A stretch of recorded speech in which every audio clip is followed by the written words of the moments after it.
மனித பிறவியின் உண்மையான நோக்கம் என்ன? மனிதனாக பிறந்ததன் நோக்கம்தான் என்ன? சம்பாதிப்பது, சாப்பிடுவது, ஒவ்வொரு நாளும் ஏதாவது ஒரு துன்பத்தை அனுபவிப்பது, கடைசியில் ஒரு நாள் இறந்தும் போவது, அவ்வளவுதானா மனித பிறவியின் நோக்கம் என்று மகாபெரியவா நம்மை சிந்திக்க வைக்கிறார். நாம் வாழ்க்கையில் ஓடிக்கொண்டே இருக்கிறோம். படிப்பு, வேலை, பணம், குடும்பம், சொத்து, புகழ் இவற்றை எல்லாம் தேடிக்கொண்டே இருக்கிறோம்.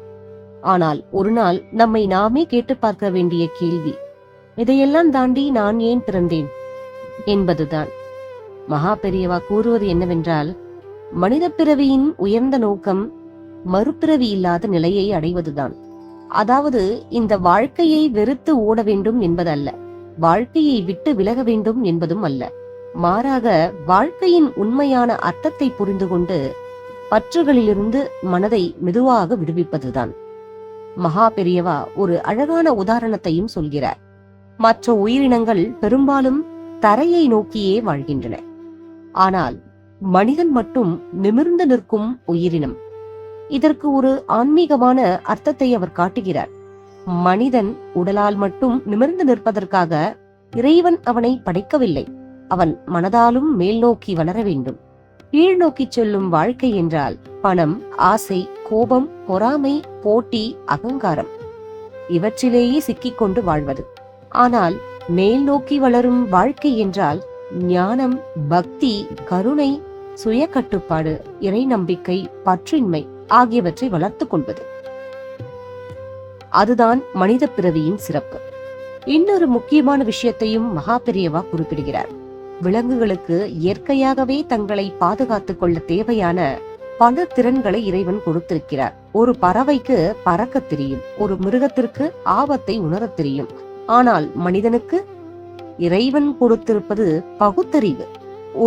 எது நல்லது, எது தீமை, எது நிரந்தரம், எது நிலையற்றது, நான் யார், எதற்காக இந்த வாழ்க்கை என்றெல்லாம் சிந்திக்கக்கூடிய அறிவை மனிதனுக்கு மட்டுமே இறைவன் கொடுத்திருக்கிறார். அந்த அறிவை வெறும் உலக வாழ்க்கைக்காக மட்டும் பயன்படுத்தாமல் நம்முடைய ஆன்மீக வளர்ச்சிக்காக பயன்படுத்த வேண்டும். மகா பெரியவாவின் கடைசி வார்த்தைகள் மிகவும் ஆழமானவை. By doing nothing, we avoid rebirth. By giving up attachment, we avoid sins. இங்கே ஒன்றும் செய்யாமல் இருப்பது என்று சொல்லுவது சோம்பேறியாக இருப்பதை குறிக்கவில்லை. நாம் செய்யும் செயல்களின் பின்னால் இருக்கும் ஆசை, அகங்காரம், எதிர்பார்ப்பு, பற்றுதல் ஆகியவற்றை விட்டுவிட வேண்டும் என்பதையே இது உணர்த்துகிறது. நாம் கடமையை செய்ய வேண்டும், ஆனால் நான் செய்தேன், எனக்குத்தான் எல்லாம் வேண்டும், எனக்கு இப்படித்தான் நடக்க வேண்டும் என்ற பற்றை மட்டும் மெதுவாக குறைக்க வேண்டும். செயலை செய், ஆனால் பலனில் பற்றை வைக்காதே. இதுதான் ஆன்மீக வாழ்க்கையின் அழகான பாதை. நாம் வாழ்க்கையில் சந்திக்கும் ஒவ்வொரு சூழ்நிலையும் நம்மை ஏதோ ஒன்றை கற்றுக் கொடுக்கிறது. சிலர் நமக்கு மகிழ்ச்சியை கொடுக்கிறார்கள், சிலர் நமக்கு துன்பத்தை கொடுக்கிறார்கள். சில அனுபவங்கள் நம்மை உடைக்கின்றன, ஆனால் அதே அனுபவங்கள் தான் நம்மை உள்ளிருந்து வளர்க்கவும் செய்கின்றன. அதனால் வாழ்க்கையை வெறுக்க வேண்டியதில்லை, வாழ்க்கையிலிருந்து ஓட வேண்டியதும் இல்லை. வாழ்க்கையை புரிந்து கொள்ள வேண்டும், பற்றை குறைக்க வேண்டும், இறைவனை நினைக்க வேண்டும், நம்முடைய அறிவை நம்முடைய ஆன்மீக வளர்ச்சிக்கு பயன்படுத்த வேண்டும். அப்போதுதான் மனித பிறவி உண்மையான அர்த்தத்தை பெறுகிறது.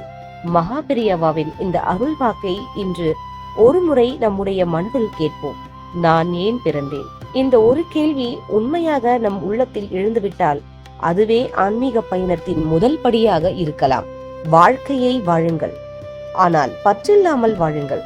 கடமையை செய்யுங்கள், ஆனால் அகங்காரம் இல்லாமல் செய்யுங்கள். இறைவனை நினையுங்கள். அப்போது இந்த மனித பிறவியின் உண்மையான நோக்கம் நமக்கு புரிய தொடங்கும். மகா பெரியவாவின் திருவடிகளில் சரணம். ஸ்ரீ சந்திரசேகர சரஸ்வதி மகா சுவாமிகளின் திருவடிகளே சரணம். ஜெய ஜெய சங்கரா, ஹர ஹர சங்கரா.